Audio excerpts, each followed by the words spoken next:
धर्मराज का साक्षात स्वरूप श्री विदुर जी महाराज धृतराष्ट्र को उपदेश कर रहे हैं।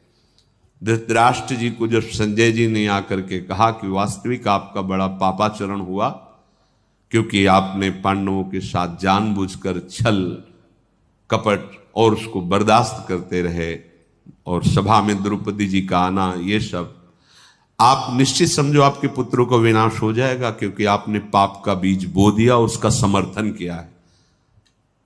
तब विदुर जी को बुलाकर धृतराष्ट्र जी ने कहा, मैं रात दिन जल रहा हूं, आप कोई उपाय बताइए जिससे मुझे शांति मिले। विदुर जी ने कहा, कुछ उपदेश कल सुने थे, बहुत अमृतमय, साक्षात त्रिभुवन का न्याय करने वाले धर्मराज ही बोल रहे हैं। क्षमा वशी कृतिर्लोके क्षमया किम न साध्यते, शांति खड्गः करे यस्य किम करिष्यति दुर्जना।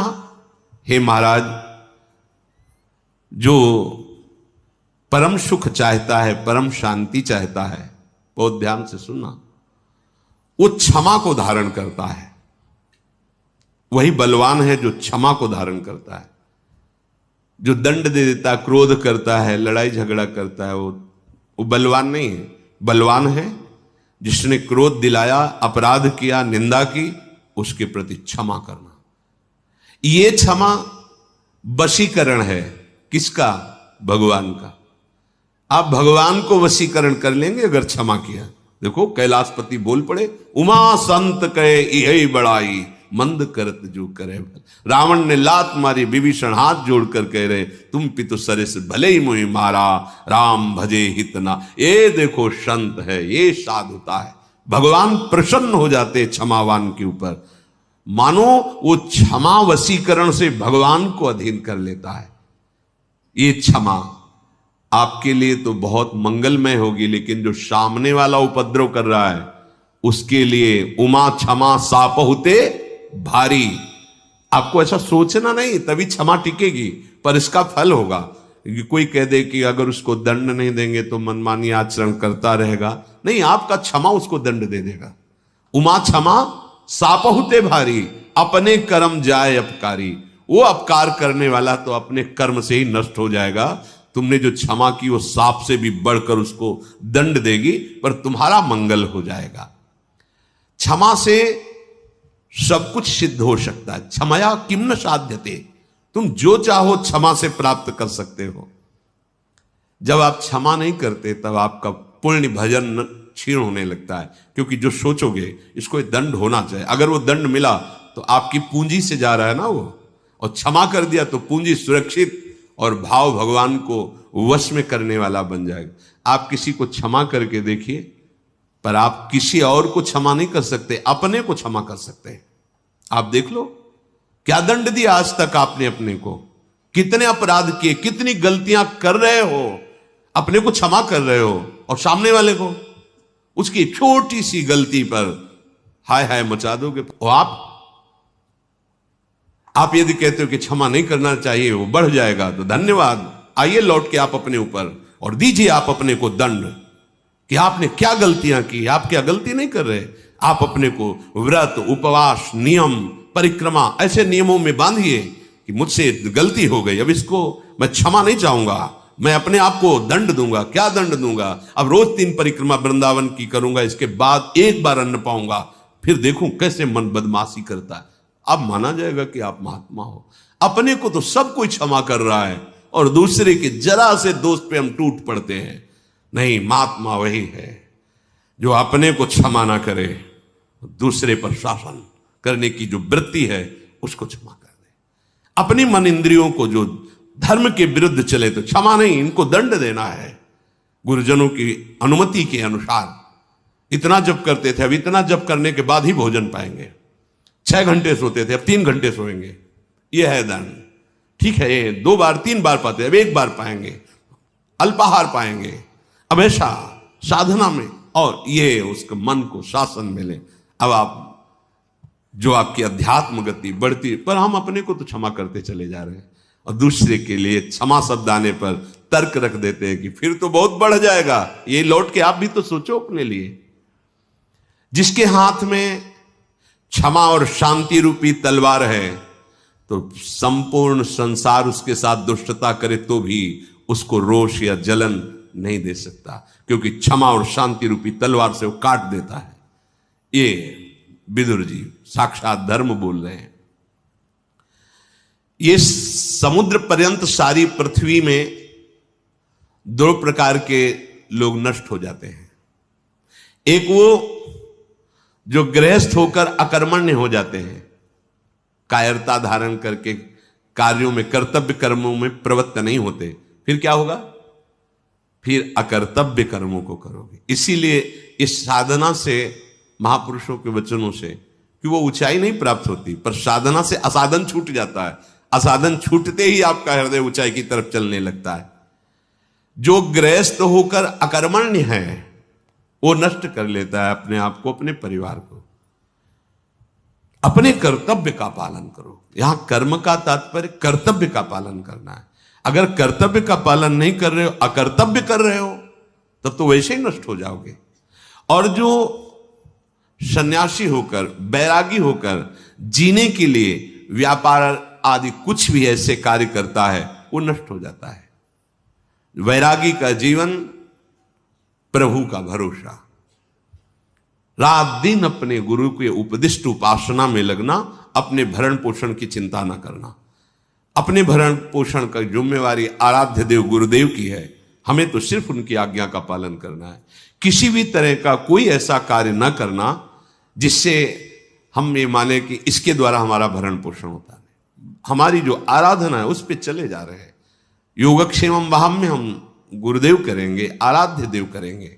सन्यासी होकर के कार्यों में लगना, अर्थ प्राप्ति के लिए, सुख भोग के लिए, नाना प्रकार नहीं। आपका एक ही कार्य है, निरंतर चित्त वृत्ति को भगवदाकार करना। आपके शरीर का भरण पोषण, समाज की व्यवस्था, ये सब भागवती प्रभाव से होगी। आपको इसके लिए उपाय नहीं करना है, इसके लिए उपाय नहीं करना है। अपने सारी की सारी ऊर्जा शक्ति भजन में, भगवत चिंतन में, और उसी से जगत मंगल, सर्वे भवन्तु सुखिना। हमारे भजन का फल सर्वे भवन्तु सुखिना, सब सुखी हो, सब स्वस्थ रहे, सबकी बुद्धि धर्म में लगे, सब भगवान का भजन करते हुए आनंद को प्राप्त हो। हमारा उपाय केवल परमार्थ की वृत्ति, निरंतर भजन, निरंतर उपासना में लगे रहना। अन्य कोई ऐसे नौकरी व्यापार आदि ऐसा नहीं कि आप वैरागी वेश धारण किए हुए हैं और आप धनोपार्जन के लिए किन्हीं क्रियाओं में लगे हैं। नहीं नहीं, ऐसा नहीं। मर्यादा है। आप गृहस्थ हैं तो आप ऐसा। इसीलिए अगस्त्य जी ने इंद्रद्युम्न राजा को शाप दिया था, तुम राजपद कर्तव्य कर्म का त्याग करके किस ऋषि से आज्ञा ली, किस ऋषि से विरक्त भाव लिया, आप कैसे बैठे हो? तभी कहा जा हाथी हो जा, शाप दिया था। गृहस्थ होकर के अपनी मर्यादा से चलो, प्रभु का भजन करना, सेवा करना, नाम स्मरण करते हुए कर्तव्य कर्मों को करना। रात दिन मेहनत करो, कर्तव्य कर्म करो, समाज को सुख पहुंचाओ, परिवार को सुख पहुंचाओ, वो सब प्रभु को समर्पित कर दो, वही भगवत प्राप्ति करा देगा। गृहस्थ होकर अकर्मण्य होना और सन्यासी होकर के, विरक्त होकर के अपने भरण पोषण के लिए कुछ करना, कर्मण्यता, ये नहीं। बैरागी तो निरंतर चेतना जागृत से लेकर मृत्यु तक हमारा एक ही उद्देश्य है, तपस्या, भजन, शांति, सारे जगत का मंगल। ये हमारी सेवा, ये हमारी सेवा है। इसके लिए नहीं कि बड़े परोपकार, ये परोपकार नहीं, ये हमारी सेवा है, हमारे मालिक का आदेश है। खूब भजन करो, संयम से रहो और सबका मंगल, सब जगत का सुख का हेतु बनो। विदुर जी कह रहे हैं, जो कठोर बोलता है, दुष्ट पुरुषों का आदर करता है, वो पतित हो जाता है। जो कभी कठोर नहीं बोलता, दुष्टों का संग नहीं करता, वो इस लोक में भी और परलोक में भी आदर पाता है। जो शक्तिशाली होने पर क्षमा करता है और बहुत धन ना होने पर भी दान करता है, दूसरों की सेवा में लगाता है, देवता लोग इंतजार करते हैं कि वो कब आएगा हमारे स्वर्गलोक में। न्यायपूर्वक उपार्जित किए हुए धन के दो दुरुपयोग हैं। अपात्र को दे देना, धन बहुत सोच समझ के देना चाहिए। भोजन और पानी किसी को भी दे सकते हो। प्राण पोषण करने वाले अंदर भगवान बैठे, लो खाओ, भोजन पालो, कोई भी आए दे दो। धन देने के लिए विवेक की आवश्यकता है। अपात्र को दिया हुआ धन आपकी दुर्गति करवा सकता है। वो आपके धन से मदिरा पान करे, जुआ खेले, वैश्यागमन करे, तो आपने पात्रता देख के नहीं दी ना, तो फिर वो आप हुए ना उसके बढ़ावा देने वाले। इसलिए दान शब्द जो है इसमें कह रहे न्यायागतस्य द्रव्यस्य बोधव्यो द्वावतिक्रमौ अपात्रे प्रतिपतिश्च पात्रे चा प्रतिपादनम। जब आपको पात्र मिला तो दिया नहीं, और अपात्र को धन दे दिया तो ये धन आपका व्यर्थ गया, आपको पतित करा देगा। इसीलिए धन देने के लिए बहुत पात्रता का निर्णय करें। हाँ, जहां आपको दिखाई दे रहा सत्य है, धर्म है, भगवत सेवा है, जगत मंगल है, वो ठीक है। अब वो आदमी आपसे पैसा लिया, फिर शराब पिया या गंदे आचरण किए, बहुत धन देने में सावधान। वो भोजन पानी देने में किसी को भी पवा सकते हो, वो कैसा भी जीव है। वो जब तो अहम वैश्वानरो भूत्वा प्राणी नाम देह माश्रिता, भगवान सबके हृदय में वो अन्न पचाने के लिए बैठे हुए हैं, वो देने में कोई बात नहीं है। विदुर जी कह रहे हैं, ये ध्यान से सुनो, ये अकाल मृत्यु प्रदान करने वाली बात है। जो हरणम च परश्वानाम परदाराभिमर्शनम सुहृदश्च परित्यागस त्रयो दोषा क्षयावह। आयु नष्ट हो जाती। मान लो आपकी 80 वर्ष की आयु निश्चित की गई, अब आपने ऐसे आचरण शुरू कर दिए तो आपकी आयु नष्ट होना प्रारंभ हो जाएगी, आप अकाल मृत्यु के शिकार हो जाएंगे। क्या? दूसरे की स्त्री को फुसला करके विश्वासघात, मान लो उसके पति से मित्रता की, बड़ा विश्वास दिलाया, और उसकी स्त्री का दुर्वासना का खेल, अब आपकी आयु नष्ट होगी। देख लो, इतिहास साक्षी है, नष्ट होना पड़ा। आप क्या चीज हो? जो बड़े बड़े तपस्या से के धनी थे, रावण आदि, विनाश हो गया। कुंभकर्ण जब जगा तब यही क्या तेरी बुद्धि नष्ट हो गई? जब तू हरण करके लाया था उसके पहले क्यों नहीं पूछा? ये कृत्य तेरे पूरे वंश का विनाश कर देगा। पर ठीक है, तूने मुझे जगाया है तो मैं देखूंगा, पर ये निश्चित बताता हूं तूने अच्छा नहीं किया, तेरा सर्वनाश निश्चित है। कुंभकर्ण ने उपदेश किया था, तो रावण ने कहा तुम्हें इसलिए नहीं जगाया कि तुम्हें प्रवचन करो, युद्ध करो जाके। ये कार्य आपकी आयु का, श्री का नाश कर देगा, वैभव का नाश कर देगा। आपको अभी लगता है कि नहीं, कहा नाश हुआ, मनमानी कर, आने दो, बीज बो गया है, थोड़ा अंकुरित होने दो, फिर तुम्हें खुद पता चल जाएगा।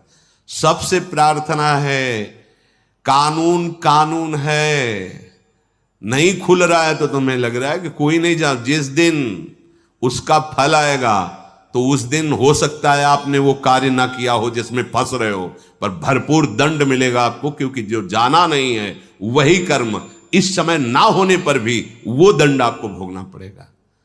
ये बहुत ध्यान से, इसलिए हम रुक के बोल रहे हैं। विदुर जी महाराज साक्षात त्रिभुवन के न्यायाधीश हैं। धर्म, पापियों के लिए यम और धर्मात्माओं के लिए धर्म, यही त्रिभुवन का न्याय करते हैं। ये न्याय विभाग है, जैसे धन विभाग कुबेर जी, जल विभाग वरुण देव जी, वायु विभाग अग्नि विभाग, ऐसे ही ये न्याय विभाग है हमारे त्रिभुवन का। उसके अधिपति हैं धर्मराज स्वयं। वो स्वयं विदुर जी के रूप में मांडव ऋषि के हिसाब से स्वयं पधारे हुए निर्णय कर रहे। अकाल मृत्यु, आयु का अपहरण, जो मित्र बनाया, विश्वास दिलाया और उसकी स्त्री के साथ, या स्त्री अपने पति पर विश्वास जताकर दूसरे पुरुष से, तो ये मजाक मत समझना कि अरे सब ऐसे नहीं। पति वंचक पर पति रति करई, रो रो नरक कल्प सत परई, बड़ा सावधानी का विषय है। जैसा आपके भाग्य में संविधान है, गृहस्थी में शांत रहो, गंभीर रहो। ये कुछ नहीं है इधर उधर रूप रंग देखकर जो मनमानी आचरण, ये तुम्हारी आयु को, तुम्हारी श्री को नष्ट कर देंगे। दूसरे को विश्वास दिलाकर उसके धन का अपहरण कर लेना, विष दे देना, मार दिया, धन ले लिया, छीन लिया आदि। और संत जनों की अवहेलना करना, जो सुहृदस्य आपको अपने परिवार जैसा दुलार करते हैं, आपको अपनी आत्मा जैसा दुलार करते हैं, वो आपको जो उपदेश कर रहे हैं, आपको जो शासन कर रहे हैं, वो आपके मंगल के लिए, आप उनकी आज्ञा को उल्लंघन, अपमान, अवहेलना, आपकी आयु श्री सब नष्ट हो जाएगी। साधु अवज्ञा तुरत भवानी, कर कल्याण अखिल के हानि। जो इन दोषों से युक्त होता है, अतिमानोति वादश्च तथा त्यागो नराधिपो, क्रोधश्चात्म विधित्सा च मित्र द्रोहश्च तानिषत्, एत एवाशयस्तीक्ष्णा कृंत्या युंश देहिनाम, एतानि मानवान घृणंती न मृत्युर्भद्र मस्तुते। जो हर समय अभिमान में भरा हुआ चेष्टा करता रहता है, उसकी आयु नष्ट हो जाती है, अकाल मृत्यु को प्राप्त होता है। बहुत सावधानी की जरूरत है। हर समय जो अभिमान में भरा हुआ है और हर समय कटु वचन बोलता हुआ अधिक बोलता ही रहता है, जिसमें विषयों के त्याग का बिल्कुल अभाव है, मतलब घोर विषयी है, और जो क्रोध करके ही व्यवहार करता है, जरा सी बात हुई, जो केवल अपनी जवान, अपनी जनेंद्री पेट के पालने में ही चिंतित है, कैसे भोगूं, कैसे पाऊं, चाहे वो मांस खाना पड़े, चाहे वो कुछ भी, कैसा भी। और जो प्रिय शिक्षा देने वाले मित्रों से द्रोह करता है, तीखी तलवार जैसे अंगों को काट देती है, ऐसे ये आचरण उसकी आयु को छीण कर देते हैं और वो मृत्यु को प्राप्त हो जाता है, अकाल मृत्यु को प्राप्त हो जाता है। अत्यंत अभिमान में भरे रहना, बहुत गलत सलत वाणी से बोलते रहना, बिल्कुल विषयों के त्याग का अभाव, अर्थात घोर विषयी, घोर क्रोधी, जो जवान और जनेंद्री, रसेंद्री और जनेंद्री का ही लंपट है, जो उत्तम शिक्षा देने वाले मित्रों से द्रोह करता है, तो जैसे तीखी तलवार अंगों को काट देती है, ऐसे ये आचरण उसकी आयु को नष्ट कर देते हैं, वो अकाल मृत्यु को प्राप्त होता है। जो अपने ऊपर विश्वास जता करके, विश्वस्तस्य येति यो दारान यश्चापि गुरु तल्पगा, उसको मित्र बनाता है, बड़ा विश्वास दिलाता है, और फिर उसकी स्त्री के साथ समागम करता है। वहां भी सारे में वर्णन, यहां भी वर्णन। और जो पूजनीय गुरु के समान, जैसे माता है, बहन है, बड़े भाई की पत्नी है, ये सब गुरु के समान पूजनीय है। जो इनके साथ गलत कार्य करता है, इनकी आयु नष्ट हो जाती है, इनका बुद्धि नष्ट हो जाती है, इनका श्री वैभव नष्ट हो जाता है। बहुत ध्यान से सुनो, यही हमारी ऐसी गलतियां होती हैं जो हमारी बुद्धि को भ्रष्ट कर देती है, हमारे जीवन को नष्ट कर देती है। पहला, किसी से भी मित्रता करके ऐसी भावना मत करो कि उसके घर में जाकर विश्वासघात करो उनकी पत्नी के साथ, ऐसा। और जो आपकी पूज्या है, जैसे माँ है, बहन है, बेटी है, बड़े भाई की पत्नी, माता के समान मानी गई है, पूर्व में चरण छूते हैं, माँ के समान उसको समझते हैं, तो इनको गुरु तुल्य मानना। जैसे हम गुरु को आदर से देखते हैं, ऐसे बेटी के प्रति, बहन के प्रति, अपनी माता के प्रति, ऐसे बड़े भाई की पत्नी के प्रति हम ऐसे भाव, अगर ये इनके साथ गलत भाव, तो आपकी आयु नष्ट हो जाएगी, आपकी श्री कीर्ति नष्ट हो जाएगी। जो किसी के भी साथ जो नीच आचरण वाली स्त्रियां हैं, अर्थात जो अर्थ आदि के लिए अपने देह को बेचती, ऐसों के साथ उसकी आयु नष्ट हो जाती है, उसका श्री कीर्ति नष्ट हो जाती है। और जो ब्रह्म ऋषियों के प्रति अपराध कर देता है, किसी भी तरह का। जैसे रसिक मुरारी जी के चरित्र में आया कि राजा ने जब देखा बहुत संत सेवा हो रही तो उन्होंने वहां अपना अधिकार जताना, नष्ट हो जाओगे। जो भागवत धर्म की सेवा में भागवत भाव को प्राप्त हुए जन हैं तो सारा वैभव उनके चरणों में लुटता है। यदि आप शासक होकर, बड़े अधिकारी होकर या आप बलवान होकर उसका अपहरण करते हैं तो आपकी आयु नष्ट हो जाएगी, आपका श्री तेज पुण्य नष्ट हो जाएगा। जो किसी भी अहम में आकर के ऐसे जनों से सेवा कार्य के लिए आज्ञा करता है, संत जनों से, जो ब्रह्म ऋषि जन हैं, भगवत आराधन परायण हैं, आप बलवान हैं, आप पदाधिकारी, आप ऐसा, और आप उनसे आज्ञा करते हैं तो आपके सुकृत नष्ट हो जाएंगे, आपकी आयु नष्ट हो जाएगी। जो आपकी शरण में आ गया है, अब चाहे अपने प्राण देने पड़े पर उसका अहित नहीं होने देंगे।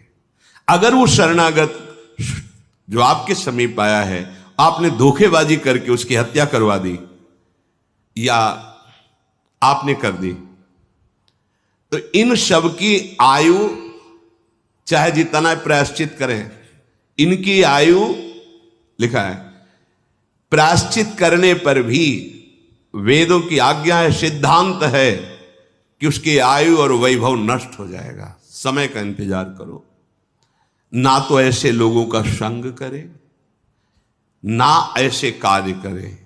बार बार सबसे प्रार्थना की है, शराब मत पिए। क्यों? क्योंकि ये दोष बहुत भयंकर प्रकट हो जाएगा। जब आप मदिरा के नशे में होंगे तो आपको ये नहीं दिखाई देगा कि सामने कौन है, न बोलने में, न क्रिया में, न चेष्टा में, न चिंतन में, क्योंकि उसका काम ही है बुद्धि को भ्रष्ट कर देना। इसीलिए मना करते हैं हाथ जोड़कर, न तुम्हारे स्वास्थ्य के लिए अच्छा है, न तुम्हारे परलोक के लिए अच्छा है, न समाज के लिए अच्छा है, किसी भी तरह से अच्छा नहीं। मदिरापान करना, परिस्त्री गमन करना, अभिमान भरी चेष्टा करना, अधिक गाली आदि बोलते रहना और विषयों में खूब अनुराग रखना, अर्थात विषयों का त्यागी ना होना, हर समय क्रोध नाक में रखे रहना, अपने रसेंद्री और जनेंद्री के ही भोग का केवल चिंतन करना, मित्र द्रोह अर्थात अपने मित्र पर विश्वास दिलाकर उसकी स्त्री के साथ समागम करना, और जो गुरु के समान पूज्य हैं उनके साथ ऐसी वृत्ति रखना, जो शरीर को बेचते हैं अर्थात उनके साथ समागम करना, जो ब्रह्म ऋषियों की जीविका को नष्ट कर देना, जो संत महात्मा इनसे आदेश पूर्वक सेवा करवाना, जो शरणागत की हिंसा करवा देना या हिंसा कर देना, इनकी आयु श्री ये नष्ट हो जाती है और वो अकाल मृत्यु को प्राप्त होते हैं। श्री विदुर जी महाराज कह रहे हैं, पंचेन्द्रियस्य मर्तस्य छिद्रम चेदेक मिंद्रियम ततोष्य स्रवति प्रज्ञा धृते पात्रादिवोदकम। महाराज, जो अपनी 5 ज्ञानेंद्रियों को वश में नहीं रखता, तो एक भी इंद्री को यदि छूट दी तो जैसे पहले पानी पुराने समय में रखा जाता था, मशक उसे कहते थे, बड़ा सा, उसमें एक छेद हो जाए तो फिर बूंद पानी नहीं रह जाएगा, सब निकल जाएगा। ऐसे ही तुम्हारा पुण्य, तुम्हारी बुद्धि की पवित्रता, एक इंद्रिय यदि बिगड़ जाए तो नष्ट कर देगी। इसलिए सावधान होकर 5 इंद्रियों को भगवत चरणारविंद में लगाना चाहिए। भगवत मार्ग है, लोक में धन और उन्नति चाहते हो, परलोक में भगवत प्राप्ति चाहते हो, तो ये सुधारो करे। षड दोषा पुरुषेणेह हातव्याभूतिमिच्छता निद्रा तंद्रा भयम क्रोधम आलस्यम दीर्घ सूत्रता। सबसे पहले नींद की बात कही गई भगवत प्राप्ति के मार्ग में, और इस लोक में भी ऐश्वर्य वैभव और सुख पूर्वक जीने। इसकी एक सीमा बनाओ नींद की। कोई तो ऐसे महापुरुष हैं कि मतलब भोजन पाके सोते ही रहना, मनो समाधि में ही रहते। क्यों जीवन व्यर्थ करते हो? केवल जो नींद ली जाती है अपनी इंद्रियों को नवीन चेतना देने के लिए। ये कोई सुख नहीं है कि आप 8 घंटे, 20 घंटे, 10 घंटे पढ़े, ये जीवन पढ़ने के लिए मिला है। अरे खूब नाम जप करो, अच्छे कार्य करो, समाज सेवा, देश से, इसके लिए शरीर मिला है। ये छूट जाएगा इसको। ये जो ऐसे दुलार करके शरीर को रख रहे हो आप, इसकी गति क्या होगी जानते हो? सड़ जाएगा, जला दिया जाएगा। काम निकाल लो, काम ऐसे शरीर को प्रयोग करो जैसे कंजूस आदमी किसी नौकर को लावे, वो 8 घंटा के बाद उसको 500 रुपया देने हैं तो कोशिश करेगा कि 10 घंटा ले, इससे और काम ले ले। ऐसा प्रयोग करो इस शरीर से। कम इसको नींद दो, जितने से आपकी इंद्रियां चेष्टा युक्त रहे, प्रमाद ना आवे। शास्त्रों में संतों ने अनुभव किया है, जो अधिक श्रम करते हैं 6 से 7 घंटे बस, अधिक श्रम वालों। साधकों के लिए तो 5 घंटे बहुत पर्याप्त है, और उत्तम साधकों के लिए 3 घंटे। और जब भजन में वृत्ति तदाकार होने लगती तो तमोगुण का नाश हो जाता है। फिर तो उठते बैठते चलते फिरते इंद्रियां कभी श्रमित होती ही नहीं, क्योंकि कबीर कहे हम राय ठिकाना, ठाड़े बैठे परे उताना। कबीर कहे हम राय ठिकाना, परम विश्राम इंद्रियों को भगवान के चिंतन में मिलता रहता है। तो उपासक को जो इस लोक में ऐश्वर्य, वैभव, सुख, शांति, परलोक में भगवत प्राप्ति, तो नींद का एक समय रखो। अब तो प्रणाम है भाई, आज की दिनचर्या 10-10 बजे तक लोग सोते हैं, 10 बजे तक। कैसा मतलब कलयुग का प्रभाव पड़ गया है, और उसे आप अपनी दिनचर्या बताते हैं 10 बजे सो के। मतलब नींद खुली तो सूर्य मध्याह्न की तरफ जाने वाले हैं। अब उनका दिनचर्या, जब सारी दिनचर्या संपन्न होने का समय होता है मध्याह्न विश्राम का, तब उनकी नींद खुलती है। कैसा स्वभाव बनता चला जा रहा है। अरे प्रातःकालीन बेला पर उठ करके देव आराधन, गुरुजनों का आराधन, भगवत आराधन, फिर पूरे दिन सेवा, फिर समय से शयन कर लिए। सेवा करने वाले जो लौकिक सेवाओं में हैं 7 घंटे, 6 से 7 घंटे बहुत पर्याप्त है, इसके आगे नहीं। भागवतिक सेवाओं में जो है 5 से 6 घंटे, और जो उत्तम साधक है बस 3-4 घंटे, इससे ज्यादा नहीं।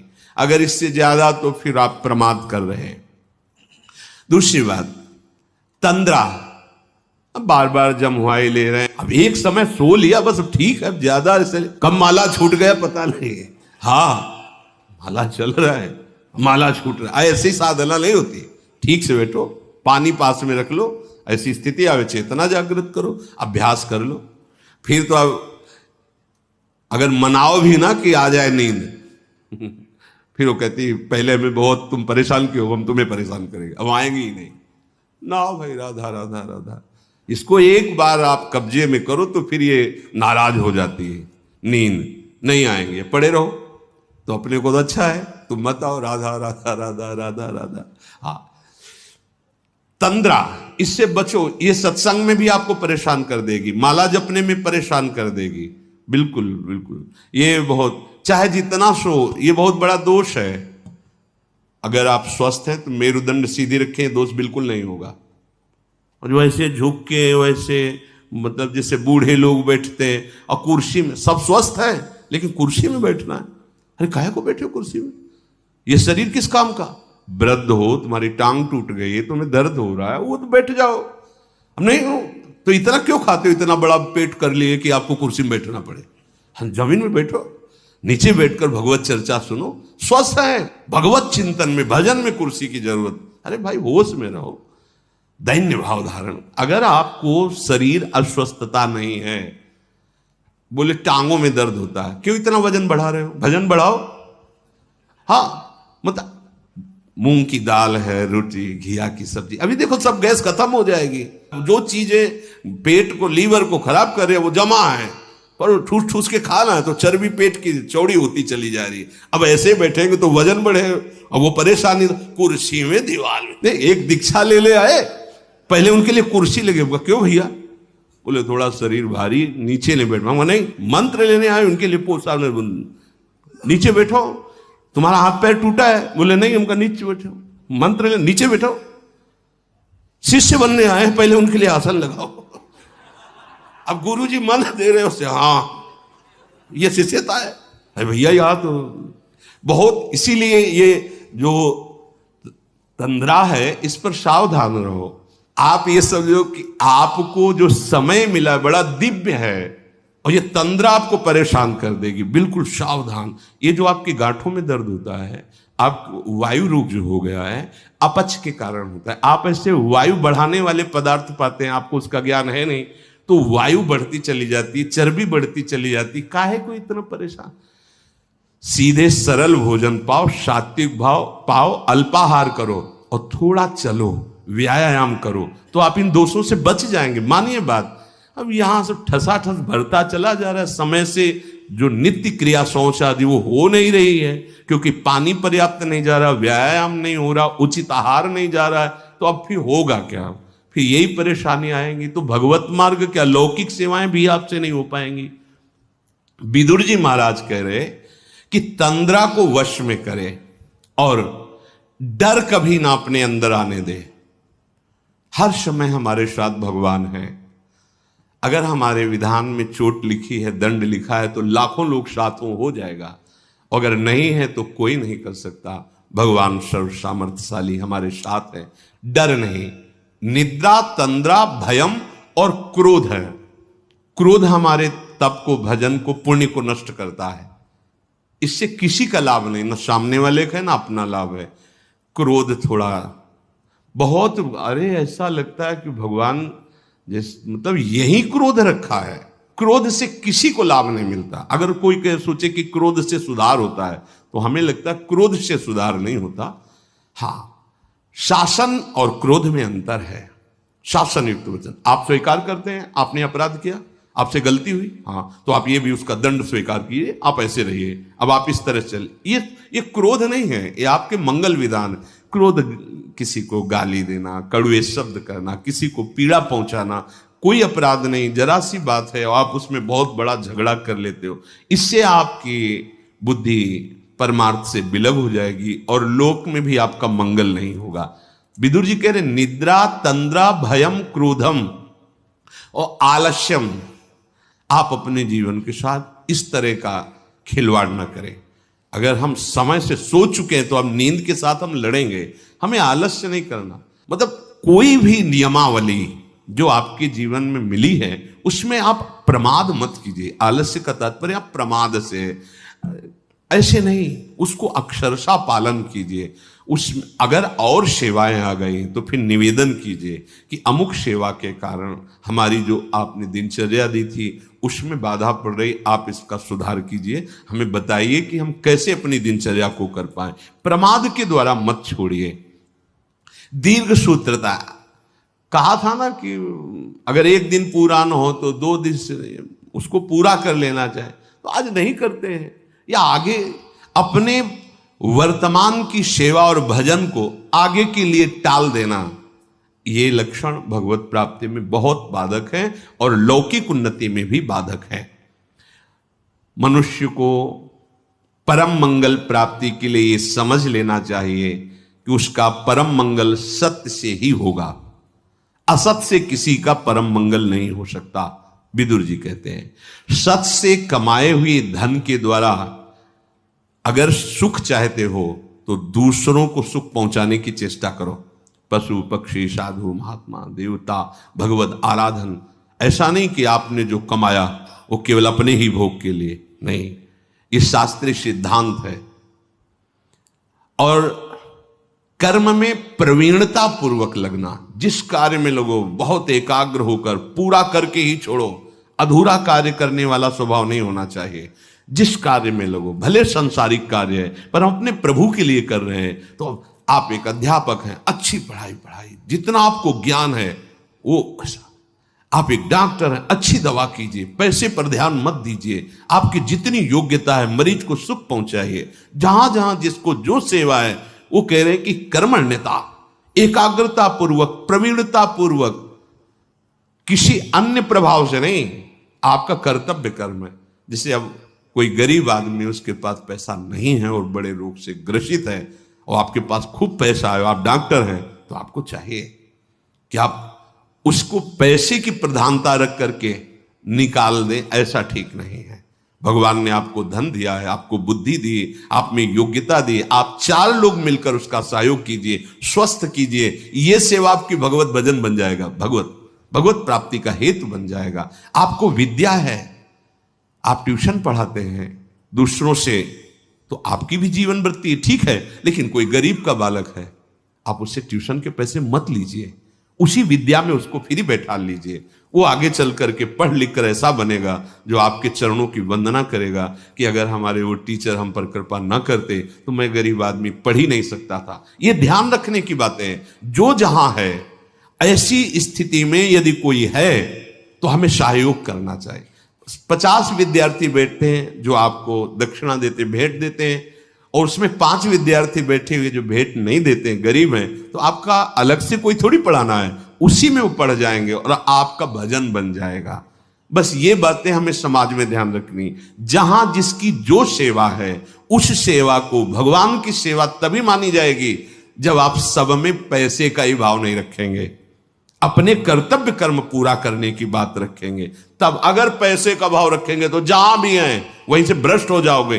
कोई भी पद स्थायी नहीं है, कोई भी शरीर स्थायी नहीं है, कोई भी सुख स्थायी नहीं। गर्व मत करो। गर्व करके, अभिमान करके यदि आपने कभी अधर्माचरण किया तो वह अधर्माचरण ही आपके शरीर को, आपके पद को, आपकी व्यवस्था को भंग कर देगा। देख लेना एक दिन। और आपका पद, आपका शरीर, आपकी व्यवस्था किसी गिरे हुए को उठाने के काम में आ गई तो आप उससे ज्यादा चमकने लगोगे, आप उससे प्रकाशित हो जाओगे। ऐसा धर्म स्वरूप विदुर जी का कथन। शेष चर्चा आगे। श्री राधा वल्लभ लाल की।